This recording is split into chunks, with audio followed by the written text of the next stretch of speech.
افغان باشندوں کی واپسی کے عمل کو سبوتاژ کرنے کا گھناؤنا منصوبہ بے نقاب ہو گیا۔ اب تک 1,26,000 سے زائد افغان باشندے حکومت کے بہترین انتظامات کی بدولت واپس اپنے ملک جا رہے ہیں۔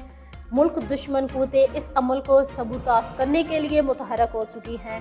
منصوبے کے مطابق غیر ملکیوں کے لیے قائم کیمپس یا نقل و حرکت کے دوران شرح انگیزی کا منصوبہ بنایا گیا۔ مذموم عناصر کو ایسی تصاویر اور ویڈیوز بنانے کا کہا گیا جس سیکورٹی اہلکاروں کو زور زبردستی کرتے دکھایا جائے۔ عناصر کی جانب سے عورتوں اور بچوں کو تصاویر اور ویڈیوز میں شامل کرنے کی ہدایت۔ مذموم عناصر کی تصاویر اور ویڈیوز کو پاکستان کے خلاف پروپیگنڈے کے لیے استعمال کیا جا سکتا ہے۔ ذرائع کے مطابق اسپین بولدک افغانستان میں لاغیوں کے ساتھ ایک میٹنگ کی گئی جس میں چمن اور اسپین بولدک پر تشدد احتجاجی مظاہروں سے انتشار پھیلانے کا منصوبہ بنایا گیا۔ گھنونے منصوبے کے مطابق کراس پوائنٹس پر فائرنگ کروائی جائے گی جس سے انتشار پھیلا جا سکتا ہے۔ مذموم اور گھنونے منصوبے کا مقصد پاکستان افغانستان کی کشیدگی کو بڑھانا ہے۔